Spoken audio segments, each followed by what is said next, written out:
धनुराशीवर बुध नीचभंग योगाचा प्रभाव काय असू शकतो? बुध, शुक्र, राहू, नेपच्यून हे धनुराशीपासून चतुर्थ भावातून गोचर करणार आहेत. बुध नीचभंग योग म्हणजे काय मित्रांनो? बुध मीन राशीत नीचस्थ मानला जातो, पण जर त्याच्यासोबत शुक्र किंवा गुरु असेल किंवा उच्चस्थ ग्रहांकडून दृष्टी मिळत असेल ना, तर बुधाची नीचता ही कमी होते आणि तो बलवान होतो. बुधाचा नीचभंग निर्माण तर झालेलाच आहे. हा योग मित्रांनो आर्थिक, व्यावसायिक आणि वैचारिक स्थैर्यासाठी फार महत्त्वाचा ठरत असतो. मित्रांनो, धनुराशीवर याचा फार सखोल परिणाम होऊ शकतो, कारण की हा जो नीचभंग आहे हा एका प्रतिष्ठेच्या घरगुती सौख्य मानल्या जाणाऱ्या चतुर्थ भावात झालेला आहे. मातृसंबंध आणि मानसिक शांतता ह्या दोन्ही गोष्टींवर हा प्रभाव टाकणारा आहे. नीचभंग योगामुळे सुरुवातीला संभ्रम किंवा विचारांमध्ये गोंधळ होऊ शकतो. मात्र मित्रांनो, वेळ जशी पुढे जाईल तसा हा बुध शक्तिशाली होऊन कौटुंबिक सुखामध्ये तो वाढ करू शकतो. घरात आधी काही गैरसमज किंवा वाद होत असतील ना, तर ते सुद्धा दूर होतील. नवीन घर घेण्याच्या दृष्टीने चांगला कालावधी सुद्धा हा असू शकतो. मातेसोबत जर काही वादविवाद तुमचे झाले असतील, ताणतणाव झाले असेल, मतभेद झाले असतील ना, ते पण दूर होतील. वाहन खरेदीसाठी सुद्धा मित्रांनो धनुराशीसाठी हा काळ उत्तम मानता येईल आपल्याला. मित्रांनो, अर्थातच चतुर्थ भावात तयार झालेला हा नीचभंग राजयोग आहे ना, तो दशम स्थानावर दृष्टी देतो. त्यामुळे करिअर आणि व्यवसायावरती पण याचा प्रभाव पडतो. बुध हा व्यापार, संचार, बुद्धिमत्ता आणि विश्लेषण शक्तीचा कारक आहे. बुध मित्रांनो नीचभंग झाल्यामुळे काय होतं? व्यावसायिक निर्णय सुधारतात. विशेषतः कम्युनिकेशन असेल किंवा IT असेल किंवा मार्केटिंग असेल, अध्यापन आणि विश्लेषणात्मक क्षेत्रातील लोकांना फायदा तर नक्कीच होईल. राहू मीन राशीत असल्याने मित्रांनो कधी कधी विचारांमध्ये गोंधळ तर निर्माण होणारच. त्यामुळे मोठे निर्णय घेण्यापूर्वी अनुभवी तज्ज्ञांचा सल्ला घेणं गरजेचं असतं. शुक्राच्या प्रभावामुळे क्रिएटिव्ह फील्ड आणि कलात्मक क्षेत्रातील लोकांना चांगली संधी तर नक्कीच मिळेल बघा. गुंतवणुकीत फायदा होईल, पण भावनेच्या भरात तुम्ही गुंतवणूक करताना निर्णय टाळणं योग्य राहतं. नीचभंग योगामुळे मित्रांनो आर्थिक स्थितीमध्ये थोडी सुधारणा होते. पूर्वी केलेल्या चुकीच्या आर्थिक निर्णयांचे थोडे दुष्परिणाम जे असतात ते मात्र कमी होतील. बरेच जणांनी साडेसाती चालू असताना धनुराशीला अनेक चुकीचे निर्णय घेऊन ठेवलेले आहेत. त्याचे दुष्परिणाम थोडे कमी होताना दिसून येतील. जर आपण शेअर बाजार, ट्रेडिंग किंवा स्पेक्युलेशनमध्ये गुंतवणूक करत असाल ना, म्हणजे म्युच्युअल फंड इत्यादी, तर बुधाच्या प्रभावामुळे विचारपूर्वक निर्णय घेतल्यासच नफा मिळू शकतो. आरोग्याच्या बाबतीत जर विचार केला ना मित्रांनो, चतुर्थ भाव हा हृदय आणि मानसिक स्वास्थ्याचा कारक ठरतो. सुरुवातीला मित्रांनो मानसिक अशांतता किंवा तणाव थोडासा जाणवू शकतो, पण पुढे जाऊन परिस्थिती ही सुधारू शकते. बुध नीचभंग योगामुळे नाडी आणि मज्जासंस्थेशी त्रास जे असतात ना, ते थोडे कमी होऊ शकतात. म्हणजे याला आजकालच्या भाषेत अँझायटी आणि रेस्टलेसनेस असंही म्हणतात. तर मित्रांनो, धनुराशीसाठी निष्कर्ष काय असू शकतो?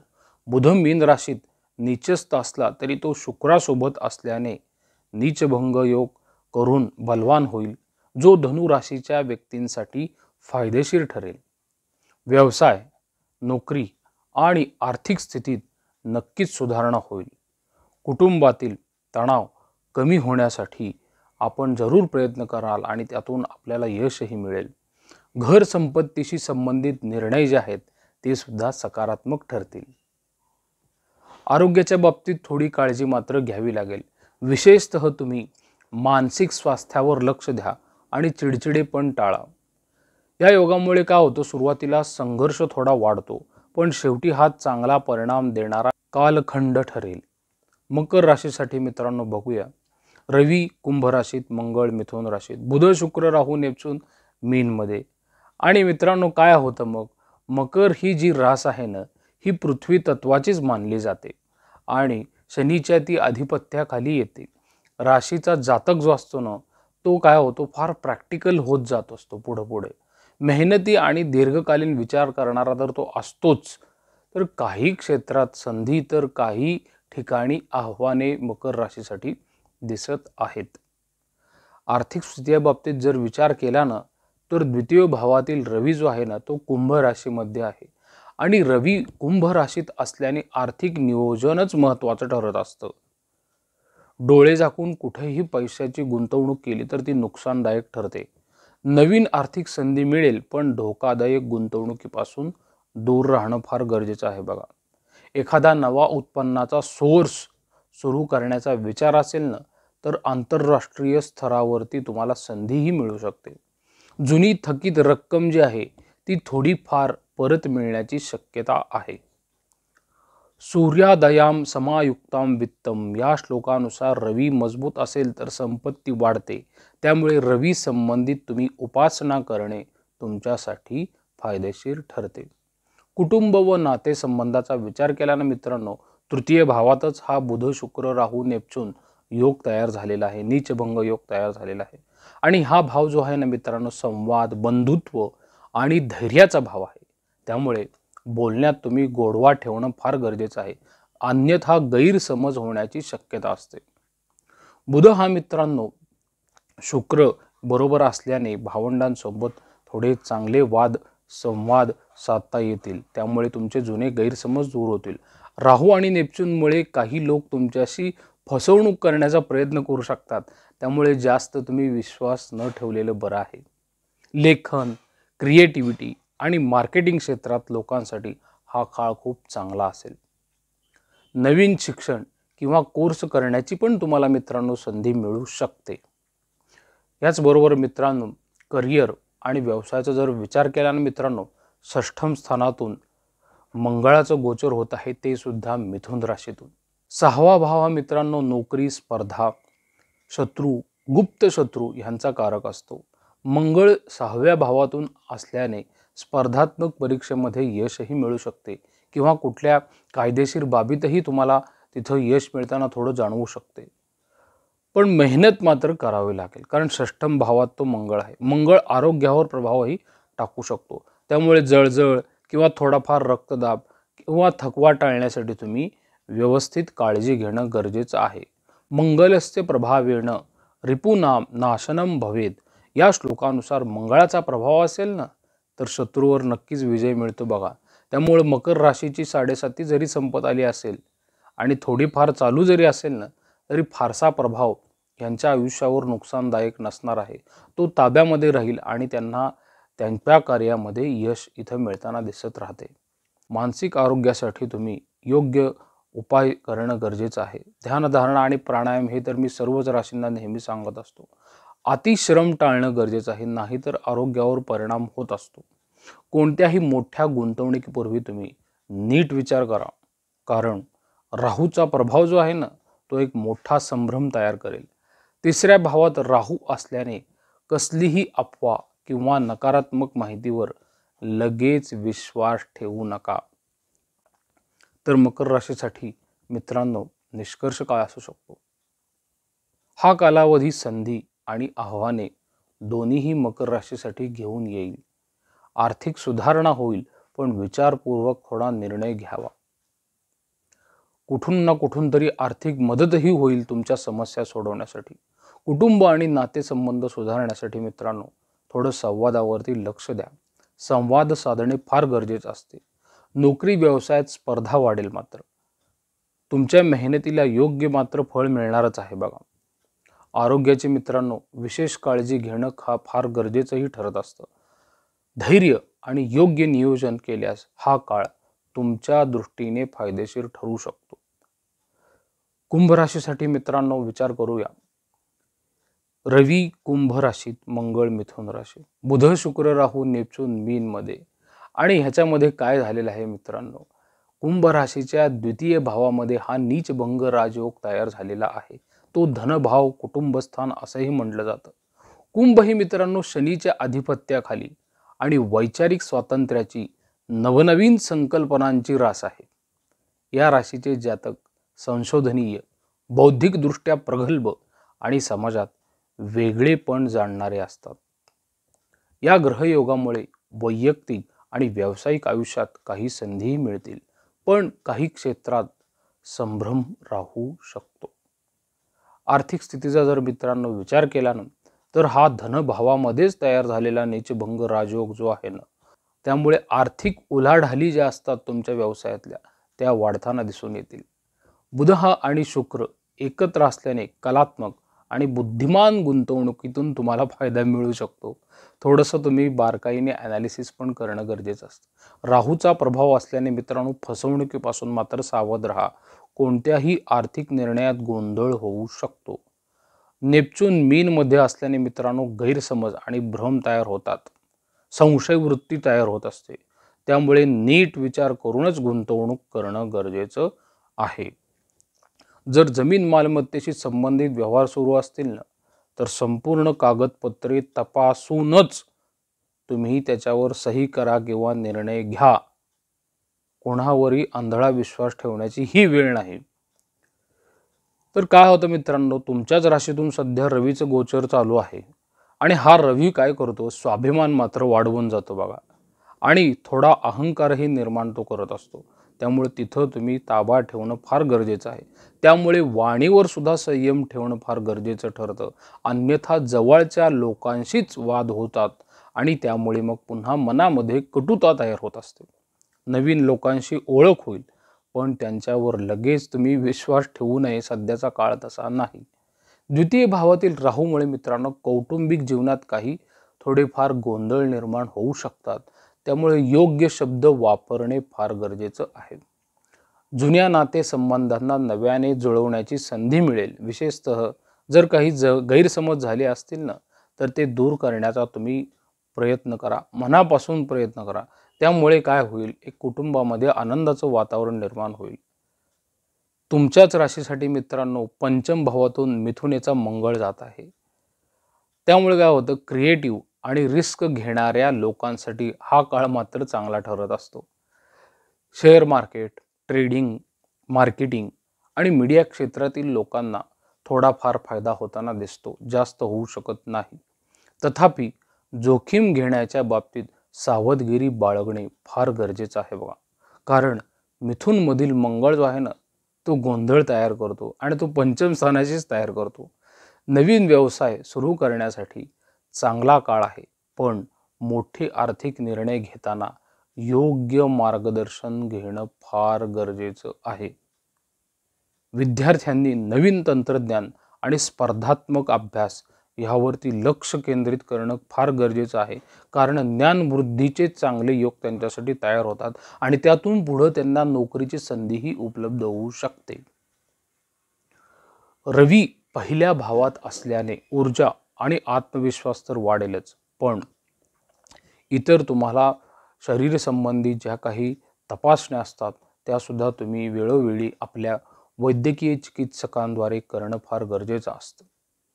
थोडं मानसिक ताण आल्याने अपचन, ॲसिडिटी किंवा मानसिक अस्थिरता जी आहे ती थोडी येऊ शकते. मनावर थोडा ताण येऊ शकतो. त्यामुळे नवीन छंद जोपासणे आणि आराम करण्यासाठी वेळ देणं आवश्यक असतं. कामाच्या व्यापामुळे मित्रांनो शरीराला पुरेशी विश्रांती मिळत आहे का, याचा थोडं तुम्ही आता चिंतन करणं फार गरजेचं आहे. कुंभ राशीसाठी मित्रांनो हा काळ कसा असू शकतो? हा काळ मित्रांनो आर्थिक आणि व्यावसायिक दृष्टीने संमिश्र आहे आपल्यासाठी. आर्थिक नियोजन करणे आवश्यक आहे. विशेषतः गुंतवणुकीच्या बाबतीत तुम्ही काळजी मात्र घेतली पाहिजे. कुटुंबातील गैरसमज टाळण्यासाठी संवाद स्पष्ट ठेवा. करिअरमध्ये नवीन संधी मिळतील, तर मंगळामुळे जोखीम घेण्याच्या बाबतीत सतर्क राहणं गरजेचं आहे. आरोग्यावर लक्ष केंद्रित करणंही गरजेचं आहे. संयम, योग्य नियोजन आणि स्पष्ट विचारसारणी ठेवल्यास हा कालावधी तुमच्यासाठी फायदेशीर ठरेल आणि त्याचबरोबर मानसिक ताणही येणार नाही. मीन राशीसाठी मित्रांनो विचार करूया. रवी कुंभ राशीत, मंगळ मिथुन राशीत, बुध शुक्र राहू नेपच्यून मीन मध्येच आहेत, म्हणजे तुमच्याच राशीत आहे. मीन ही मित्रांनो सर्जनशीलता, सहानुभूती आणि अंतर्ज्ञानाने परिपूर्ण असलेली जलतत्व राशी आहे. या ग्रहयोगामुळे तुम्हाला नवीन संधी, वैचारिक स्पष्टता आणि जीवनात सकारात्मक बदल घडवण्याची प्रेरणा मिळत असते. काही क्षेत्रात मित्रांनो नवीन सुरुवात करता येईल, तर काही ठिकाणी तुमच्या कल्पकतेला आणि मेहनतीला चांगला प्रतिसादही मिळेल. थोडं मित्रांनो, आर्थिक समृद्धी बाबतीत तुम्ही चिंतन करणं गरजेचं ठरतं. कारण की हा जो योग आहे हा 1 महिना राहणार आहे आणि त्यातून तुम्हाला वेगवेगळ्या नोकरीच्या संधीसुद्धा तुमच्यासमोर उभा राहतील. बुध आणि शुक्र मित्रांनो धनप्राप्तीसाठी चांगले योग तयार करत असतात. नवीन आर्थिक संधी मिळण्याची तर शक्यता आहेच, विशेषतः जर तुम्ही कल्पक आणि कलात्मक क्षेत्रामध्ये कार्यरत असाल. म्हणजे त्याच्यामध्ये सर्व क्षेत्र येतात. हे 2 मुद्दे असे आहेत ना, याच्यामध्ये सर्व क्षेत्र सामावून घेतले जातात. त्यामुळे मला असं वाटतं हा नीचभंग राजयोग जो आहे तो तुम्हाला कुठं ना कुठं तरी जॉबसाठी नवीन अपॉर्च्युनिटी आणून देईल आणि कदाचित पुढील 2.5-3 वर्षातली ही शेवटची ही अपॉर्च्युनिटी असते. पैशाच्या बाबतीत मित्रांनो सकारात्मक विचारसरणी ठेवल्यास मोठे फायदेही तुम्हाला संभवतात. कुटुंब आणि नातेसंबंध याचा आपण फार बारकाईने विचार इथं करणं गरजेचं आहे.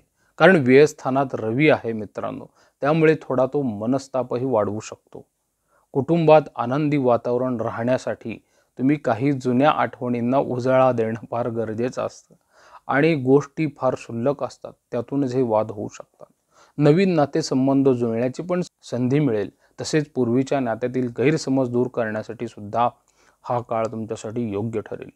मित्र परिवारासोबत मित्रांनो नवीन अनुभव घेतल्याने आत्मिक समाधानही मिळत राहतं. कुटुंबातील काही मोठे निर्णय घेताना सहकार्य मिळू शकतं बघा. करिअर मित्रांनो फार विचार करण्यासाठी सध्या मीन राशीसाठी बाब आहे. करिअरमध्ये नवी संधी तुमच्यासमोर उभी राहीलच. तुमच्या कल्पकतेला योग्य व्यासपीठ मिळण्याचे योग तयार झालेलेच आहेत. नेतृत्व गुण विकसित करण्याची तुमच्यासाठी एक चांगली वेळ आलेली आहे. नवीन प्रकल्प किंवा जबाबदारी जर तुम्ही स्वीकारली ना, तर भविष्यात मोठे यशही मिळू शकते.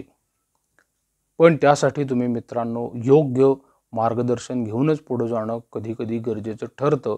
कारण की मीन राशीसाठी शनीचं गोचर जे आहे हे भविष्यामध्ये थोडासा अडचणी तयार करणारं असू शकतं. त्यामुळे भावनेच्या भरात निर्णय न घेता प्रॅक्टिकल विचार करून प्रॉपर त्याचं एक ॲनालिसिस करूनच तुम्ही निर्णय घेणं गरजेचं असतं. कारण की राहू नेपच्यून जे आहेत ते तुमच्या मनामध्ये गोंधळ तयार करून एक मायाजाल तयार करतात आणि त्यात ते तुम्हाला ट्रॅप करतात. त्यामुळे मित्रांनो तुम्ही बारकाईने विचार करा, प्रॉपर ॲनालिसिस करा आणि मगच पुढे जा. मनःशांती आणि सकारात्मकता जर तुम्ही राखली ना मित्रांनो, तर तुम्हाला अधिक सृजनशील आणि ऊर्जावान राहता येईल बघा. मीन राशीसाठी निष्कर्ष काय असू शकतो? हा काळ मित्रांनो नवीन संधी आणि सकारात्मक बदल तुमच्या आयुष्यामध्ये आणेल. आत्मविकासासाठी तो प्रेरणादायी ठरेल. आर्थिक बाबीत बुद्धिमान निर्णय घेतल्यास उत्तम यश मिळते. बुद्धिमान म्हणजे प्रॉपर त्याचे ॲनालिसिस केलं पाहिजे. कुटुंब आणि नातेसंबंध अधिक दृढ होतीलच. करिअरमध्ये पुढील टप्प्यावर जाण्यासाठी संधी तयार राहील, पण त्या संधीचं तुम्ही प्रॉपर ॲनालिसिस केलं पाहिजे, जे मी थोड्या वेळापूर्वी सांगितलं. आरोग्यासाठी सकारात्मक दृष्टिकोन जर तुम्ही ठेवला ना मित्रांनो, तर आनंद आणि समाधान वाढत राहील बघा. आणि तेच फार महत्त्वाचं आहे. त्यासाठीच तर हा सगळा खटाटोप तुमचा चालू आहे. त्यामुळे मीन राशीच्या जातकाने मित्रांनो एक प्रकारचं ट्रॅप तयार होण्यासाठी राहू नेपच्यून तुमच्यासमोर भल्या मोठ्या संधी उभा करतील. पण त्या ट्रॅपमध्ये तुम्ही अडकायचं का, हे विचार मित्रांनो तुम्ही करायचा आहे. आणि त्यासाठी तुम्हाला सद्सद विवेक बुद्धी सुचणं फार गरजेचं असतं. आणि सद्सद विवेक बुद्धी जी आहे मित्रांनो ते आपल्या पूर्वार्जित कर्मांवरूनच सुचत असते. आणि त्यासाठी मित्रांनो तुम्ही तुमच्या मानलेल्या गुरूंची सेवा करणं, त्यांनी सांगितलेल्या मार्गावर चालत राहणं हे फार गरजेचं असतं. अन्यथा मित्रांनो जी जुनी केलेली कर्म असतात ते आपल्या अंतःकरणामध्ये कुठं ना कुठंतरी वेटोळे घालून बसलेले असतं आणि त्यातून एक दुर्बुद्धी मनात तयार होते, भ्रम तयार होतो आणि तो बुद्धीवर पगडा घालून तुम्हाला चुकीचा निर्णय घेण्यास भाग पाडतो. अर्थात हा भाग थोडा मी सांगितलेला हा अध्यात्माशी निगडीत आहे. पण विचार करा, मीन राशीसाठी पूर्णपणे ॲनालिसिस करून अगदी ताकसुद्धा फुंकून पिण्यासारखी वेळ आहे, तसेच निर्णय तुम्ही घेऊ शकता. त्या पद्धतीने तुम्ही विचार करूनच पुढे जाऊ शकता. तरच तुम्हाला मनामध्ये समाधान आणि आनंद टिकून राहील. प्रसाद कुलकर्णी, पंढरपूर. श्रीराम.